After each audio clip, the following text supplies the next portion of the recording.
Welcome to Industry Ignited, the show where we sit down with leaders who are reshaping industries, inspiring change, and elevating the way we do business. I'm your host, Dr. Leeanne Aguilar. Today, we're talking leadership at the highest level, not just as a title, but as a catalyst for growth, transformation, and measurable impact. My guest is Beckie Barta, Chief Elevation Officer at RB Elevate, an executive coach, leadership development partner, and growth strategist on a mission to help leaders thrive so that teams grow stronger and organizations rise with them. Beckie brings over 20 years of experience leading operations, organizational transformation, and high-performance teams. She's led strategic deployments impacting billions in revenue, guided major corporations through complex acquisitions and restructures, and consistently delivered results, from operational efficiencies and cost savings to market growth and profitability turnarounds. In addition to her work at RB Elevate, Beckie serves as an adjunct professor at the University of Nebraska at Omaha, teaching in the Executive MBA program, and has served as an influential executive volunteer leader with the Association for Supply Chain Management, guiding networks through innovation while maintaining passion and commitment. Beckie, welcome to Industry Ignited. Good morning, Leanne. Thank you for having me. I'm excited to be here. Yeah, I'm really looking forward to our conversation again today. So thank you. So Beckie, you've held executive leadership roles in global operations and now lead RB Elevate as Chief Elevation Officer, which I love that title, by the way. Thank you. What inspired the transition from corporate leadership to coaching and leadership development? Yeah, I think, two things really influenced that decision for me. First off, as I was holding an executive operational role, the work that really energized me while I was in that space was really building people. Guiding a new manager to find their voice, understanding how to motivate teams, sharing in transformation of creating a high-performing team. It really hit my center of reward and brought joy to me. That was really the biggest catalyst. But then secondly, I also realized that my impact could be bigger than just one company. After 20 years running global operations and transformation, I really wanted to take what I knew worked, creating clear strategy, strong systems, a very human-centered leadership style, and share that, help more leaders thrive, help more companies to grow. And so impacting a multitude of companies has really motivated me rather than just focusing on one. So I launched RB Elevate. I have the same passion. It's just a different platform. I still love good process maps occasionally, but now I spend my time helping leaders and really, creating clarity, building trust, and getting measurable results, without burnout for themselves or for their teams. Yeah, so I'm really hearing that you wanted to focus in on making an impact where you felt like you could the most, and not only just with one organization, but with multiple organizations. Yeah. And just being able to make a bigger impact and a wider impact as well. So that transition, that makes sense. Looking back, what are the pivotal moments or lessons that shaped your leadership philosophy? I've been really fortunate in my career that I've had great mentors along the way. Their voices are really what resonates on a day-to-day basis for me. I hear them speaking to me often. And, certainly I've been fortunate that other people were a key component to my success. I want to share that with others. I want to be able to be a key component for someone else's success. There are a few moments when I look back in my career where they were very transformational.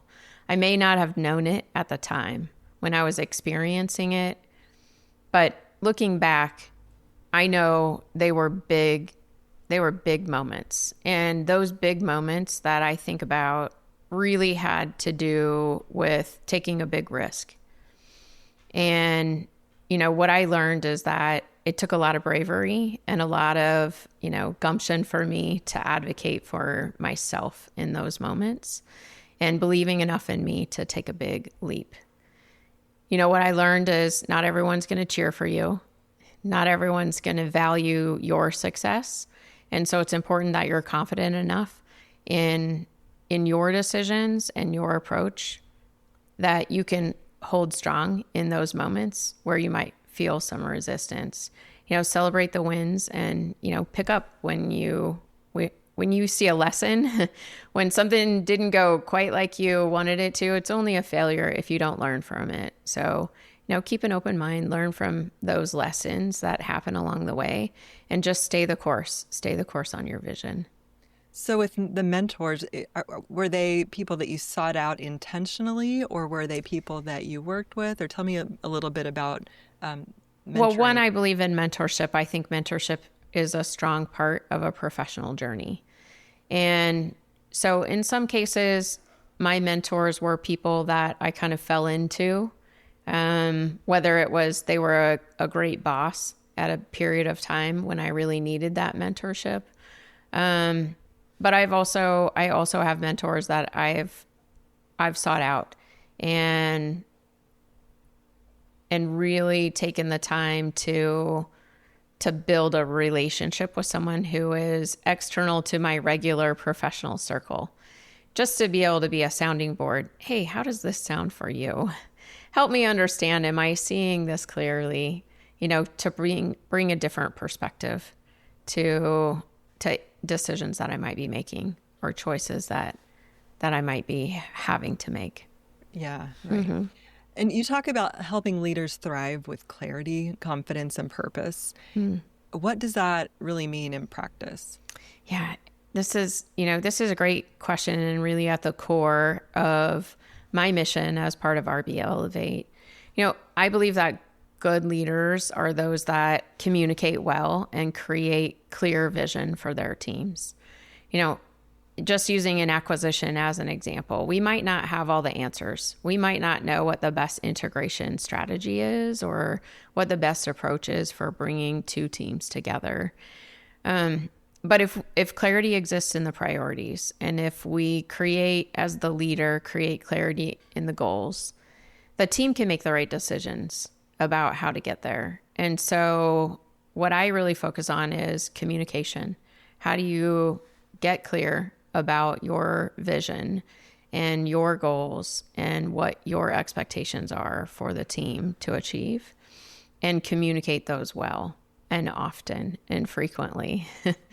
I focus a lot of time around messaging with leaders that I work with around how to coach, how to mentor, how to message with their teams. All right. Yeah. So that's really the clarity side. Confidence, the confidence piece of what we're trying to drive is really about preparation and repetition. Right. Confidence doesn't happen by accident. People aren't born with confidence. A lot of what I do is helping leaders understand that confidence comes from being able to thrive in a change management environment when we're in a constant state of change. In the world that we live in, change is a given. It's happening all the time, every day. And navigating that change can be really difficult unless you do it with confidence. And confidence really isn't about knowing all the answers. It's about preparing well for what's in front of you. I'm a big hiker, and if I go on a 2-day hike and I don't prepare for that 2-day hike, I'm not going to do very well. Right. You need to train. You need to have the right tools and the right equipment to survive in that space. And if I don't prepare for it, it's not going to be a very pleasant hike. But if I prepare, it goes well. And so, I help people prepare in order to be confident about the mission that they're about to go on. And then celebrate the wins, repeat, celebrate, repeat, celebrate, repeat. Celebration, really is a big part of the DNA that I try to bring into an organization.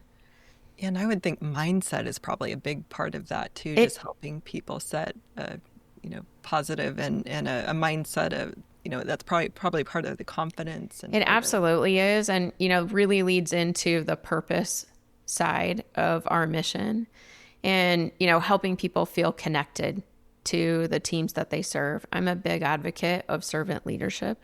I believe in servant leadership to my core. I think that teams win, not individuals.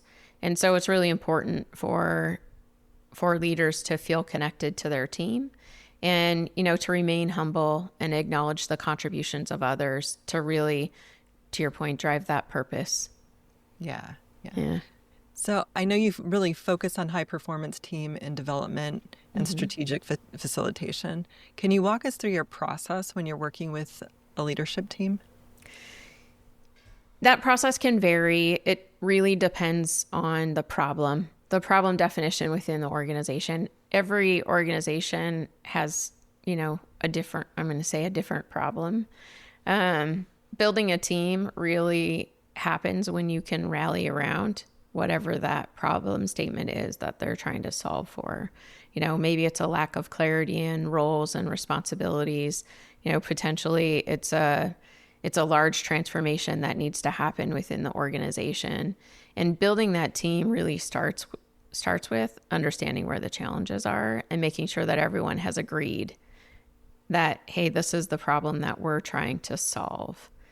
So that's a big part of what I do. And then, you know, I lead into some discovery actions. So I try to do stakeholder interviews. I want to inform that problem statement and create some alignment around, you know, roles, around decisions, around current state of how the business is functioning. And then from there, we just get to work on building a plan. I have a lot of tools in my toolbox. And so whether it's, you know, strategy development and deployment, or we're trying to create the climate and culture for a high performing team, it's important, you know, start small, get some quick wins, lock in those gains, and then, you know, create that cadence by which people can set an expectation of how are we going to operate as a team to review and continue to build into a stronger organization. Yeah, and you mentioned, I know every organization is different, but in your experience, what are some of the more common challenges leaders face that keep them from reaching their full potential? And how do you help them overcome those? Yeah, you know, a lot of organizations share in the same issues. The challenges are not unique. We like to think that we're unique, but it's not necessarily that we're unique. It's every organization has a lot of similarities in the challenges, and what I see is really a couple of things. So one of the big challenges that I see is when leaders don't value their time. You know, if you treat your time as if it was your money, would you look at it differently? That's a question that I often ask. And what I can see this manifest in a couple of ways. You know, one of those is where a leader is uncomfortable saying no. And they're uncomfortable declining an opportunity because they think that opportunity is the next thing for them to be able to grow to that next level in their career. And so they struggle to say no to anything that's put in front of them. And one of the best lessons that a leader can learn is how to say no and say it gracefully, because they can't take on everything. As a leader, you and a high performer, you start to be the person who gets tapped for all things. And if you say yes all the time, that space where you are excelling quickly goes away because you start to miss deadlines, you get burnt out, you lose sight of your goals and your mission.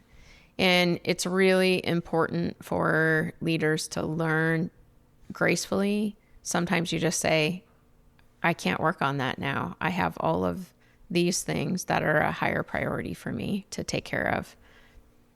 Defer it to someone else. Use it as an opportunity to delegate to your team. But you have to be able to gracefully decline. You can't take on everything.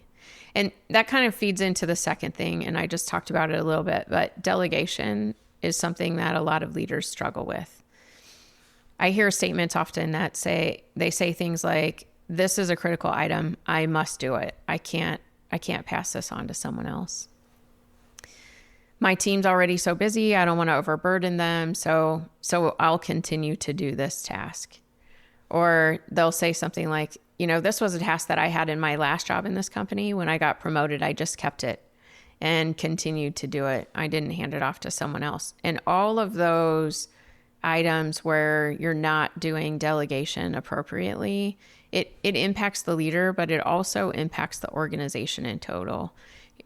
Leaders end up operating in spaces that are not the correct level for where they are in their journey in the organization. So if you keep too many of those tasks that you shouldn't have, that you should have delegated to someone else, if you keep too many of them, by the time you become a senior manager or a director or a senior director, a chunk of your time is being dedicated to tactical responsibilities that should have been handed off to other team members.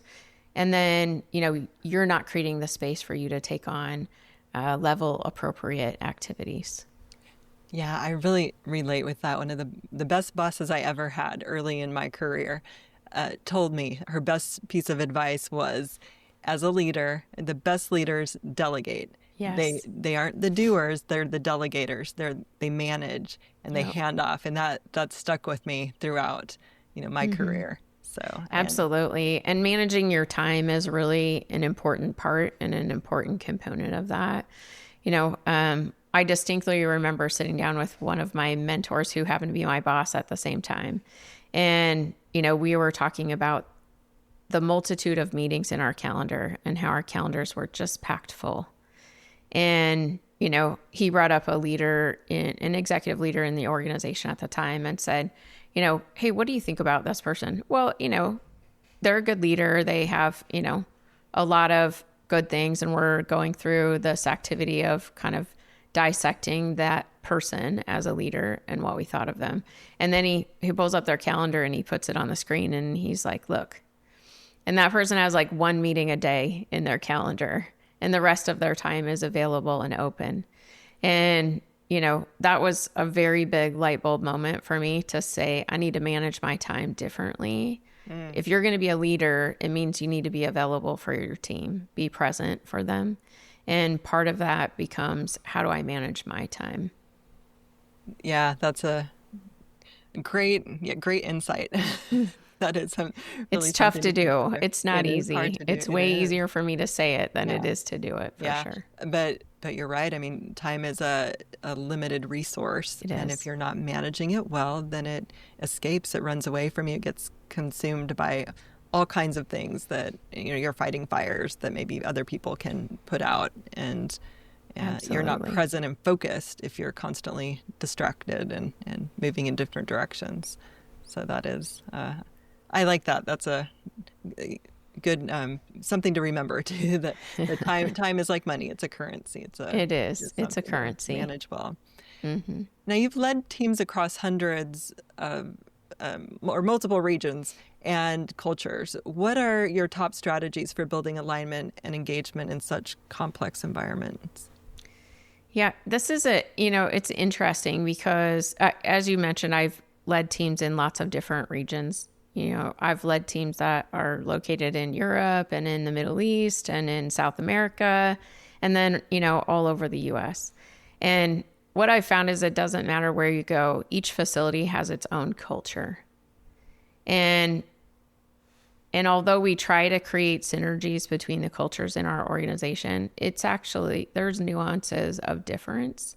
And some of them are larger, a nuance in difference between someone in the US versus someone in Europe is sizably different.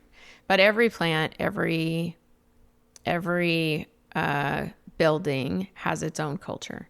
And so as a leader for me, it's important to establish the what and the why, because, I found that the intent carries over those geographical borders. The tactics are what is local, and the tactics for execution is really a manifestation of the local culture or the region.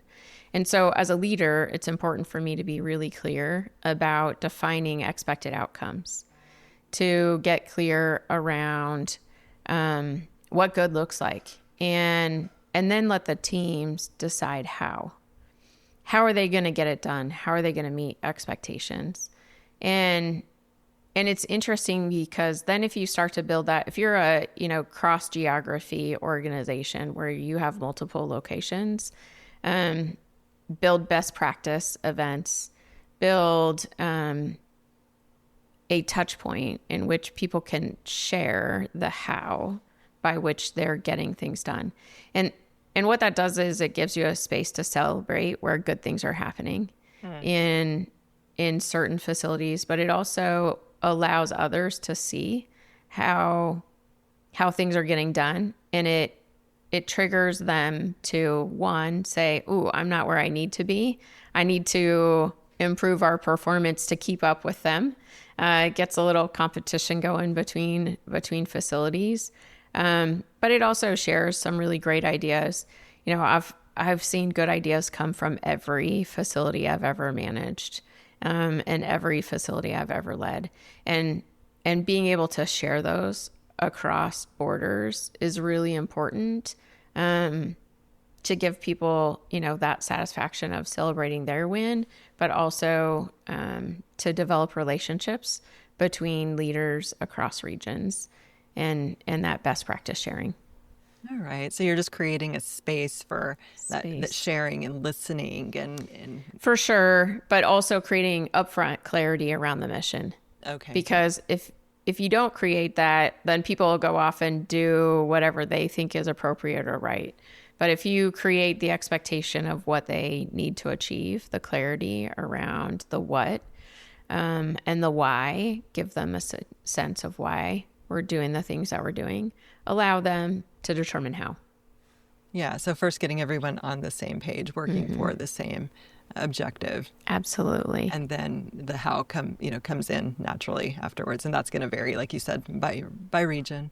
By region, by structure, team dynamics, many different things. Mm-hmm. How do you balance operational metrics like efficiency and profitability with the human side of leadership? Things like morale, trust, and culture.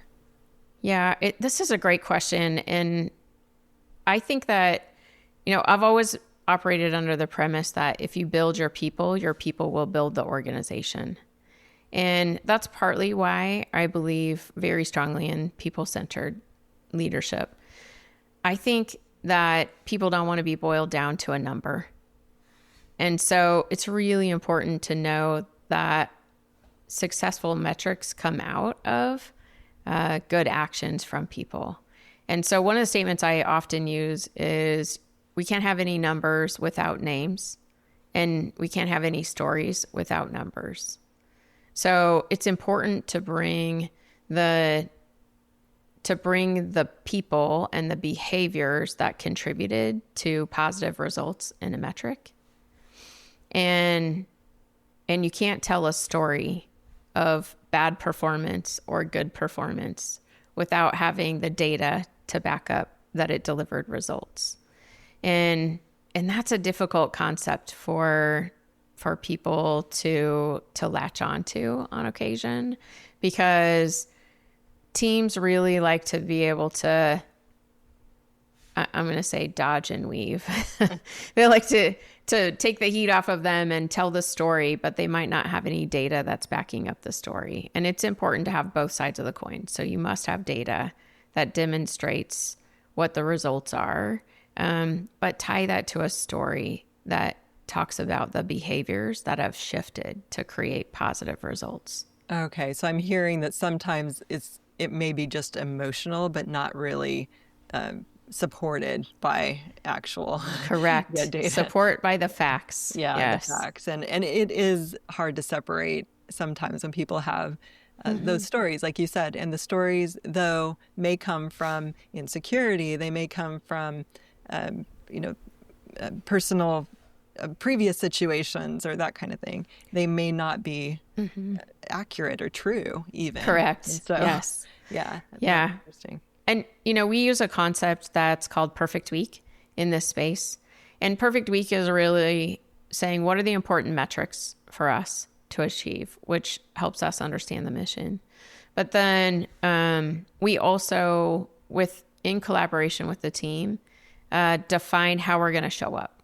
So things like, how are we going to keep people safe? How are we going to communicate? What's our mission around teamwork, around motivating others, around planning for the mission we must achieve? We spend a lot of time talking about the how. And here's what we must achieve. How are we going to come to the table and be part of that successful mission? Yeah. You've guided a lot of organizations through acquisitions and restructures and market shifts. What are the keys to leading successfully through times of major change like that? Yeah. I'm a big fan of teaching people about change management. So if there's going to be a large initiative, whether it's an acquisition, whether it's a organizational restructure, it could be any multitude of things, but if it's big, it's important to first start with talking about change, because change is an emotional thing. And although we're in a constant state of change, there are always small changes happening around us. The environment around us is shifting at all times. When we're going to undertake something big, it's important to give people the language to talk about their change and their change management in a healthy way. So I use an adaptation of the change curve, which, is a Kubler-Ross model with my teams. It gives them the language to discuss how they feel. Are they angry? Are they feeling like, this isn't real? I haven't figured out that this is a real thing yet. What position on the change curve are they sitting in? And then, my guidance for a leader is it's always your responsibility to get through the change curve first before you can start teaching someone else and pulling someone else through that change. So leaders have to go first, and giving them that language to talk about where they are on that change is important. And then, I use a lot of tools around change management. One of my favorites is a Kotter's change management model that I've adapted for different large scale changes like an acquisition or an organizational transformation. And, a big part of the Kotter's model is around communication and making sure that we're communicating effectively at all stages of change. Because the reality is where changes fail is when the culture eats that change. And that happens because people are always going to fill in the answer. The human mind works in a way in which it's going to go find the answer. And so that answer isn't always positive. If people are feeling threatened, like, hey, this change is really going to impact my job, then they're going to fill in that missing communication point with negativity.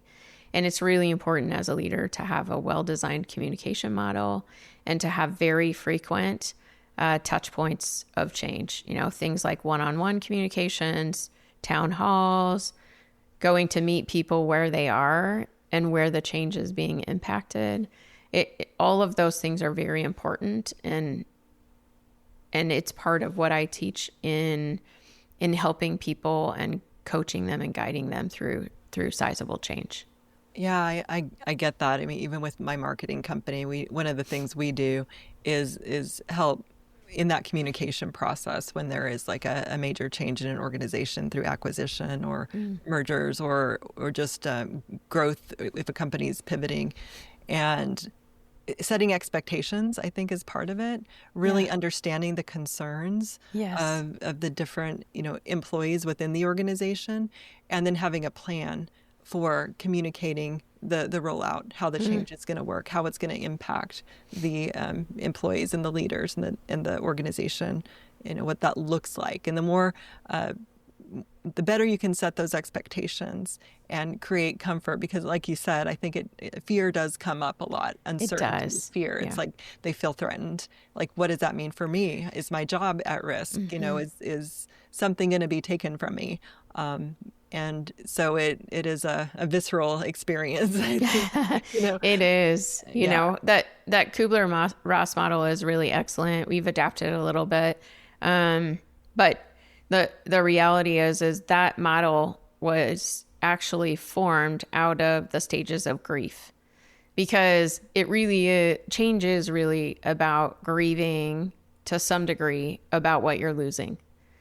And if you can address that and address it in a very open manner, and it will make the change go so much smoother. Yeah, absolutely. And acknowledging that, I think, as well, just letting the members of the organization, the employees, know that, hey, we understand this is going to be, difficult. We understand that you're going to experience uncertainty and you might be confused or not know. And we are here to support you, and letting them know what resources are in place, or what, how they're going to be supported throughout that change. And that it's expected and it's okay. It's okay to feel the emotion of the change. So many times I think in business, we try to say it shouldn't be emotional. The reality is it is. Absolutely. And emotions come up whether we like it or not. I mean, Exactly. and so being prepared to deal with the emotions, I think, is more powerful than just ignoring them or pretending that they don't exist. Yeah. It absolutely is. Yeah. Beckie, you have a proven track record of turning around business segments and driving double-digit growth. What role does leadership versus process play in those kinds of results? Yeah, I think about it in a very simple analogy. The process is really the engine. If you think about it from an automotive standpoint, the automobile, you have to have an engine to be able to run. And the process is really the engine. The leadership, it's the vehicle. It's the rest of the vehicle that helps that engine to run efficiently. I'd like to have a Ferrari. I think everybody would want to have a Ferrari. Maybe I'm mistaken in that, but a high power engine and a beautiful vehicle for it to be in has speed and efficiency. But that's not always what you're going to have, right? You're not always going to have a Ferrari. It is important to understand that they work together. The process is most successful when it's highly leveraged, and it's highly leveraged by leader behavior. And I think sometimes people focus on one and not the other. I focus a lot on leadership, not a lot on process, or a lot on process and not a lot on leadership. And they go hand in hand. And so I think, the process strength can create consistency in outputs, the cadence by which the engine's going to run. The leadership, it defines like, how far are we going to go? Is this a vehicle that can run hundreds of thousands of miles, or are we near breakdown and we are only going to make it 100 miles down the road? Okay. And so it's really interesting to use that analogy with teams to understand they have to have both. Right. One doesn't work without the other. I like that analogy. That makes a lot of sense. Yeah. The Ferrari, like you said. A Ferrari would be great. It would be great. Yeah, beautiful. When you think about organizational transformation, where do most companies go wrong, and how can they avoid those pitfalls? This is a big topic. We could talk about this for a very long time. I'm going to give you just a couple of my thoughts around this, but it's a really big topic because, every organization is a little bit different. I think there are some commonalities. One of the commonalities that I see is that an organization, they treat that transformational initiative as a project and not a product. And here's the difference. So a project is really like a checkbox of getting the steps done of transformation. And when that activity is finished, I check it off and I move on. But transformation is really like a product. And you know this from the marketing space. If, a product first launch isn't always where we end up. There has to be iterations, and we have to have different tools in, say, bringing that product to market. There needs to be a roadmap. There needs to be clarity and ownership, who owns what around managing that product. You have to create feedback loops and different iterations, redesign as necessary. Be stubborn about the vision, but flexible with the plan. And And I think where organizations go wrong is they just check the boxes. Oh, yep, we did this on our transformational plan. We're good. We move on. And that's not really how it works. Yeah, I think that's a really important distinction. It's not just a one time, we're done, yeah, move on. It is a process. It is an ongoing, transformation just doesn't stop, like change doesn't stop. It's a constant evolution. It's a constant movement, and being aware of that and managing it on an ongoing basis, not just okay, did that, we're done. Exactly.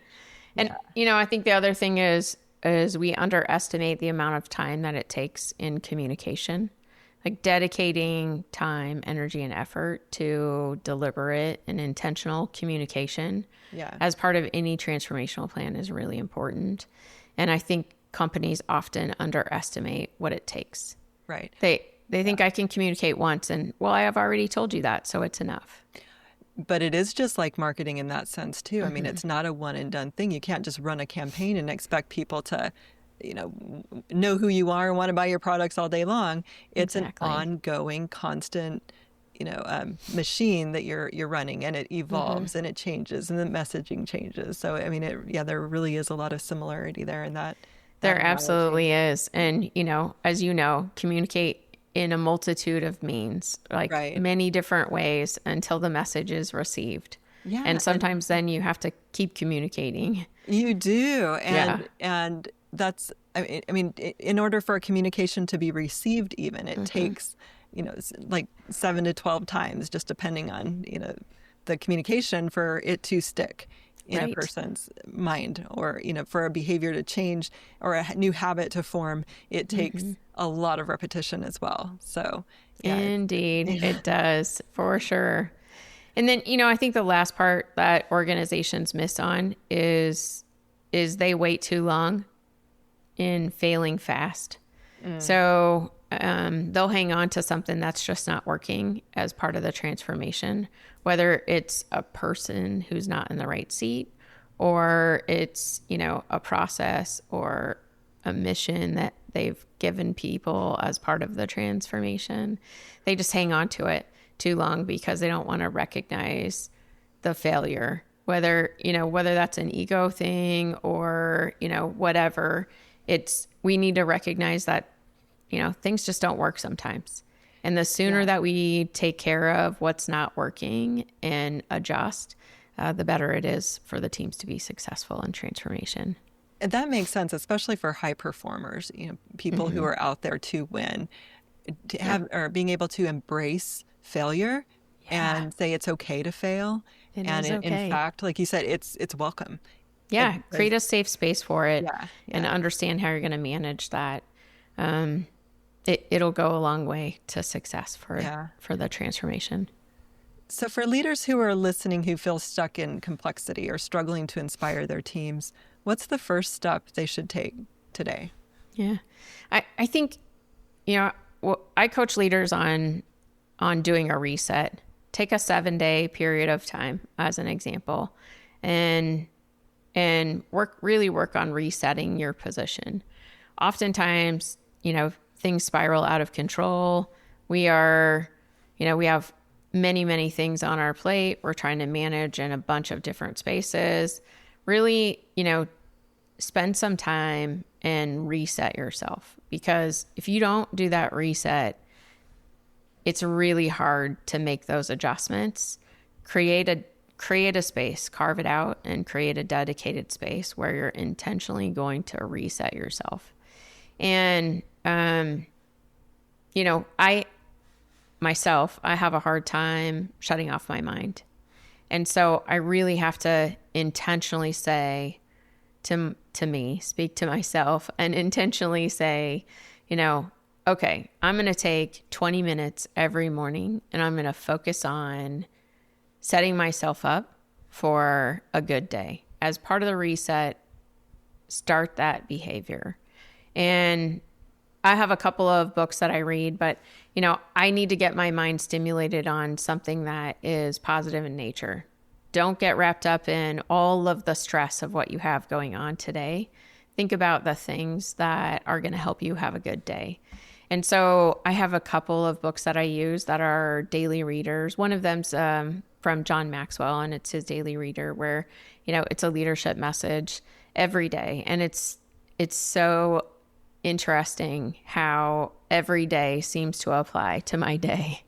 And so, I'll read a passage in that book and then, I'll meditate and do some journaling around how do I apply that to situations that I am in. And it's really taking the time to shift my mindset into a space of positivity in how I'm going to approach my day. And so, I think that's doing a really great healthy behavior. But then, do a reset on your calendar, get rid of meetings that you don't need, delegate to others, meetings that could go to someone else. Really think about all of the things that are occupying your day and narrow it down. What are the critical few that I must focus on?